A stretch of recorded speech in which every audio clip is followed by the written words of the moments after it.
I'm Christine Russo. It's great to meet you. Yeah, good to meet you too, Christine. Welcome to What Just Happened. What just happened? Yeah, it's not a question. It's great to see you. And you have a lot going on, so we can get right into it. First, I'd be happy to let you do an introduction of yourself and your role at Coach. Yeah, so I'm Giovanni. I lead the Global Visual Experience at Coach. I've been now a coach for over 12 years. Started my career based in Hong Kong, managing VM for Asia Pacific, and then moved into a global role about 8 years ago. And since then, kind of been increased responsibility from VM to 3D Studio to events to runway, and most recently into digital experiences, which is all very exciting. I mean, everything is so connected, so it's kind of good to have one lead that kind of brings all the teams together. So, and yes, as you say, a lot going on. Originally, I'm Italian from my long name and surname, but I know I have a little bit of an English accent as well. I did study branding in Oxford and then kind of moved around from there. But so pretty much of a global landscape and global background. The fact that you're investing so much in physical experience and different iterations of it is very interesting, and obviously a joy for you in your role because it's a lot of creativity. Do you find that the philosophy behind it sidesteps the sort of there's definitely, it's an investment, and the expectation is that it's going to drive revenue and drive brand awareness. A lot of brands get stuck in the what's the ROI over what's good for the customer to experience the brand in a 360 way. Can you walk me through some of that? Yeah. I mean, we are no different than any of the other brands. I think there's a lot of due diligence that goes through in each activation. And I think we partner a lot from the creative side, from the New York office, but also like local expertise, like all of those locations are found by the local teams, not by us. But I think we make sure that it's the right opportunity.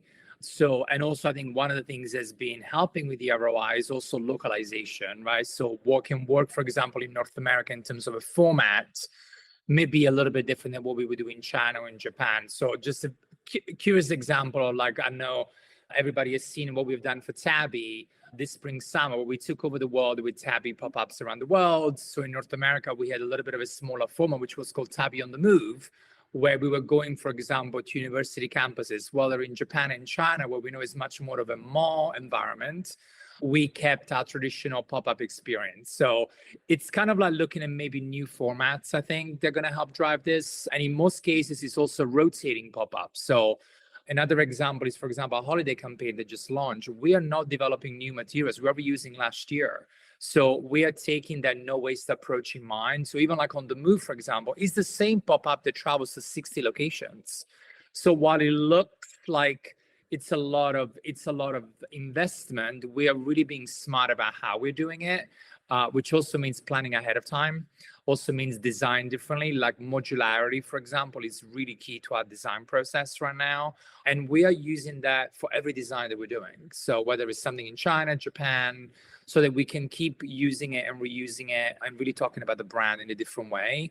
So I think sometimes it's more about perception, but we do look at ROI in a big way. And we also do look at also like really even search. Like we have a lot of Gen Z that in the past did not even consider the brand, right? But now they're looking at us in college campuses in North America or in new areas, for example, in China and Japan, where we're opening up Coach Play locations. And now they're interested in the brand. And it's really fascinating. And this is not just for Tabby, which is our number one bag, but also other accessories and lifestyle categories are becoming more important. So I guess it's a little bit of a different way to approach design with modularity, repurpose, but also localization. They're gonna help us kind of make that concept last much longer versus in the past, the concept maybe will last a month or 2 months. I mean, Tabby lasted over 6 months. And same with our Shine campaign, which is operating now. It's a 6 months campaign versus only 2 months. So we are designing with a different approach, just to answer your question. So okay, very good. Actually, I have 3 Gen Z daughters, and they're obsessed with the brand. And I was obsessed with the brand in the 80s. So, what comes around goes around, I guess. That's amazing. Yes, that's They good have a lot stuff. of my old Coach because, they last a lifetime. I had one that got damaged, and I like trucked over to when Lou was still there and brought it to the 34th Street office where they did repairs there. Oh, incredible. Yeah. Incredible. Yeah. Yeah. Because I grew up around the New York City area, and that's where I'm based. So that's very interesting. I used to build, and that approach is first of all, it's definitely much better for the environment and it's much better for budgets. And also, I think that it's, the industry has come to a realization that it's okay to have longer activation. 6 months is a perfectly fine amount of time for people to experience something or reach more people than a quick 2-month installation. So, but the play stores really don't fall under that. I'd like to hear a little bit more about that, because there's a permanence there. So we are using the coach play location, literally it's a play, right? Like to test and learn a lot of new ideas. As you know, like we are experimenting a lot of new things. And I think before we kind of do big rollouts, we want to make sure it works.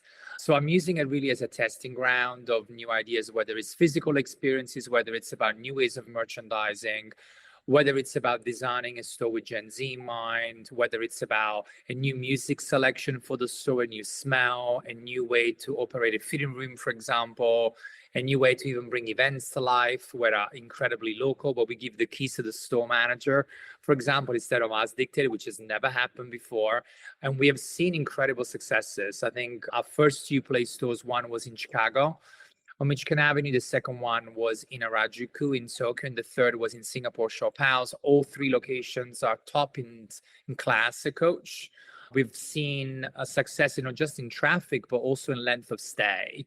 So people are staying in those Coach Play stores up to 4 to 8 times longer, for example, because there's something for them to do, right? If you go into a traditional Coach store, maybe it's more about the commerce, but in some of those locations, we also bring into life some of the Coach codes, for example. So people get to know a little bit more about the brand. And again, it is working. So I think we're looking at really small rollout. I think we don't think this is gonna, this is not gonna be like every single Coach store is gonna be a Coach Play store. It's not a new store design. It's really more an experiment. We opened City Creek 2 weeks ago in Salt Lake City, which I think was by far the most local.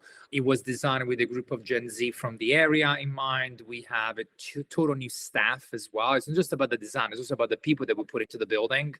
The store manager of the building is a DJ, local DJ. She got together with us and planned the event with local catering, local musicians, local craftsmen. So it is a lot of work, because each store is quite unique. So when you put them all of them together, they feel the same. But when you look at the nuances and you go inside the store, they're a little bit different, because we're celebrating local artists, for example, or like local creators.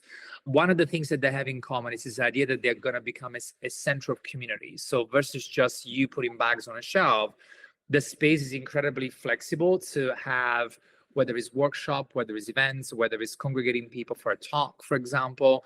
And usually those center around a craftsmanship bar, which has become the heart of those Coach Play stores. So if you go into a Coach store today, the craftsmanship bar is there, but in the Coach Play stores is the hub. And we have seen that people are actually congregating around it, because everything wants to personalize things and everybody wants to be part of the one-off, right, situation. Right. So we've seen a huge success into that. Those stores also have a higher number of events to kind of bring the community together. And again, this is all managed locally after the design is done with the local store manager and regional manager as well. So, but when you look at them, all of them together, they feel the same, but there's a lot of local nuances. And we're going to continue to open 3 or 4 more this year. They're going to be very select. This is not like, it's really more of a testing strategy for us. Why would wasn't there a Coach on Michigan Avenue, full-fledged big Megillah Coach? Yeah, so that the lease expired. Yeah, so while we look for a new location, this is the interim solve. In most of the areas in Asia, for example, those stores have opened in places where there is no retail. Like, for example, Singapore Shop House, it's not on the main street. In a street where there's a lot of like cute little coffee shops where all the young kids hang out, they go skate there. So we open a Singapore Shop House, and we actually seen the Dior just open next to us. So we're starting a little bit of a trend. So it is really going to where the customers are. I think in the past we were going to malls, right? So when everybody was going to a mall, it's a little bit like what everybody's doing to the Hamptons, where a lot of people go there. But we didn't want to take that strategy because it's very seasonal, right?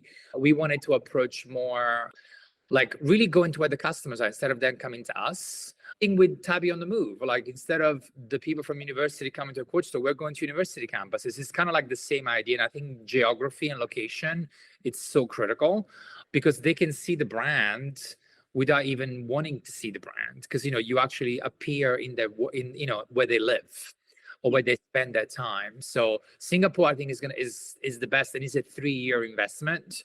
That's also our first location where we are first coach coffee shop, which has been a huge success. So, and more to come on that. Are you building new regular stores? Like, is that also happening? Yeah, 100%. Yeah. Mhm. Bread and butter has not changed. We are using a kind of a constellation strategy when it comes to celebrity. Like, some brands only have one celebrity. I mean, we have a cast of characters, like, they're all part of the coach family. And depending on the campaign and the nuances, they work with us, but they're all part of the family in different ways. Okay. I feel like with Wisdom in the ad campaign and with Olivia Rodrigo wearing the product, that aligns with that. But I feel like the JLo piece does not. So would we see less of that? I mean, JLo is reaching a different customer profile. So we're looking more for a constellation approach. It's almost more like how beauty approaches it, Quite similar to that, yeah. which is fascinating. And actually, to a degree, your play bar is a lot like a beauty bar. Well, so many people have actually compared that craftsmanship bar to a beauty bar. Who has? I thought it up. Oh no. I thought right. Even the way we are approaching the seating, for example, in the consultation is much more organic, much more flexible, much more humble. So you don't feel scared to touch. And as you know, Coach is more of a, more of a democratic brand. And I think that's why the design is so different. Right. So then if you take that beauty blueprint, I mean, the sky's the limit, because they have, I mean, it's right there. And the penetration and the engagement is so intense. What you could have and continue to grow and have, it's quite interesting, actually. Yeah, and you know what? It's, I think, some brands really look at competition a little bit different than what we're doing in the creative team here. Like, we are not just looking at, like luxury players. We look at hospitality players, we look at sports, we look at gyms, we look at all types of things. We look at beauty, we look at alcohol brands, how they're approaching. And I think actually Coach Play came out of that. It's more about how do you bring people together, how you gather community. And again, it's not just about putting a bag on a shelf, which we know some of the luxury players do very well, but it's about how you then bring that emotional connections into the stores and online as well. So I think the beauty reference is perfect. Yeah, very, very interesting. So let's chat about the sustainability piece. My personal opinion is that Coach's current wave in Gen Z is due to thrifting. And you guys, instead of just watching that happen, you were like, wait a minute. Wait a minute. That's our brand equity. They like our product. That's our heritage. We can do this. We can connect with these people directly. And we can create that same feeling with new product and or sustainably produced new product. Was there that aha moment where it's like, wait, what?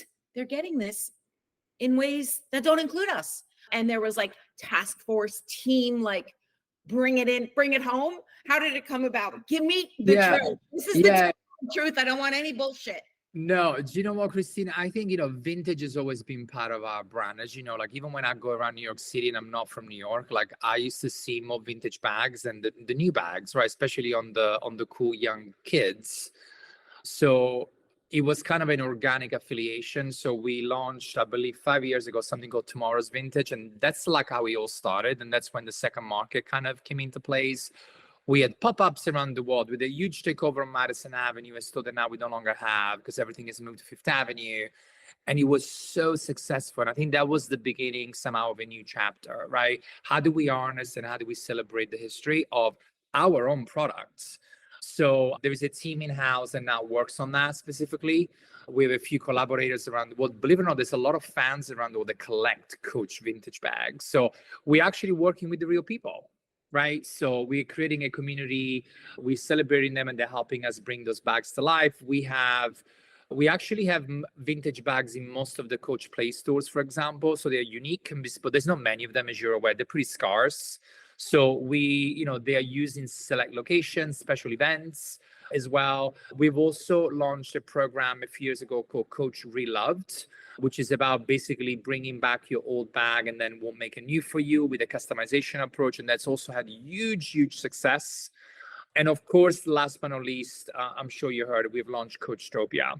Coachtopia launched less than a year ago. I cannot believe it's less than a year. We launched with a bespoke pop-up on Selfridges in London, and now is also in North America, in Japan, and we've just now opened our expo in China last weekend in Shanghai, and we'll be launching around the world. So the approach there is basically incredibly circular. So instead of a designer designing the bag and then you go and buy the materials and then you make the bag, we're basically designing from scrap. So of course, it's a sub-brand. Again, it's a way to experiment. We're using it as a startup in the company, but the feedback and the response has been overwhelming. And even some of the silhouettes of Coachtopia, if you think about the Ergo bag or the Dinky, they're archival bags.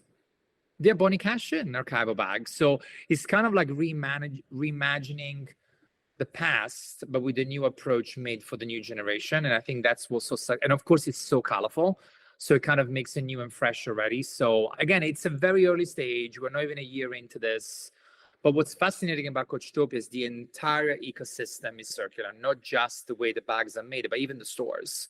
So every single Coachtopia store is made from scrap. So even the risers, the tables, is all made of Coach leather that we are reusing. Even the neons is made of like old stuff. And then each pop-up gets saved and moves around within the country. So for example, the one in Selfridges has been already used 8 times. So again, it's an all new way of redesigning. Also the way it's assembled, so you can package in very differently. Think about the IKEA box, so that kind of mentality. So it's kind of helped us think a little bit different. Again, a lot of the learnings from Coachtopia will transfer into the Coach brand. But from a creative approach, it's been incredibly successful. I don't know if you've seen the holiday campaign from Coachtopia. We introduced a new mascot called Wasty with Lola. It's just been an absolute success. But again, just the beginning, and can't wait to see what our customers feel like in the next few years about it. But it's so far a lot of lessons learned for us as a brand. In the 2010s, there was a big push, Coach apparel. Big push. It was like, okay, we are the handbag resource now. We're going to want to compete at the same volume and penetration as an apparel brand. And if you just look at the store design, it was actually, percentage-wise, I think it actually reduced the handbag space to give at least equal to apparel, if not more, because apparel takes more space than handbags. So the presence of apparel was quite apparent. What's going on with that? Where do you guys, I feel like it's a very handbag conversation right now. Yeah, I mean, we continue to be, of course, a handbag company at the core. But, as you know, since Joe Weaver's joined the company, we are part of New York Fashion Week twice a year, and we've done shows in Shanghai, and can't wait to go back internationally very soon again. But the apparel business varies by region. So we see that in the China market, for example, the penetration is way higher than the United States and the rest of the world. So we're really pushing it where it works. We're not forcing it. So we feel in the US, of course, is going to complement the bag program, the handbag program, or the leather goods program. In China, it's a little bit higher. And this is across women's and men's. Same with footwear. We also have a really strong footwear business, but again, it's not taking over the bag space. And we're relooking at spacing and zoning of stores literally on a seasonal basis to make sure that they can flex, especially seasonally during the winter program versus the summer program. So there is an entire training that the VM team works on to make sure that the spaces are volatile enough so they can support the growth of the category. And this is also the same in outlet. We have much larger outlet stores, as you're aware, and the apparel in outlet is really, really strong as well, same as the footwear business. So I would say it really varies by region, but also knowing now that our SKU count is lower than it used to be pre-pandemic, there's been a lot of reduction because some of our silhouettes are working so well because we have some really good hero bags like Tabby or Rogue, for example. We just said, there was dedicated space for ready to wear. So, but we're only doing it where it makes sense. It's not an all door strategy like some of the other European luxury brands. One of the things that the leadership at Coach talks about, we are a very strong omni-channel company. So the online business and the physical business is so connected. So the teams in stores are so good at that. Some regions are getting better than others. I mean, think about it. Even during the pandemic, our China stores were closed, but they were still making money through live streaming. Like that shows kind of like the impact that the sales associates have. Again, this has nothing to do with corporate, but the regional team created special programs for this. But there is definitely an infrastructure in place where if you don't have it, you either know what's happening in another store close by, or you can even have them buy online at the same time. But again, I would say we've had huge success in China with live streaming in a very big way during the pandemic, and now we're taking some of those learnings through around the world. Because as you know, the people use technology in different ways around in different regions, but absolutely, I think the omni strategy is the success story. You've won my heart. I'm an omni girl. I love the word. I think it means Yeah. there's a big debate. It's old fashioned. It's not just a word. You know, I go to so many conferences and becomes just a little, it's like experience. It's like there's so much more to the words. And actually, if you really do it well, you're really actually connected to the customer in a different level. Hopefully we covered other ground here. Maybe we did, maybe we didn't. So it will go there, and it will go on LinkedIn, and most people engage there, and on Spotify. Okay. And Apple Podcast, and all the places you read your podcast. Amazing. Amazing. Well, thank you so much. Let's stay in touch for sure. Yeah, for sure. But this was a pleasure. Okay. Yeah, that would be great. Thank you so much. And Bye, you'll be Christine. tagged when it posts, and you'll know what to say. Bye. Have a great day, Giovanni. Ciao.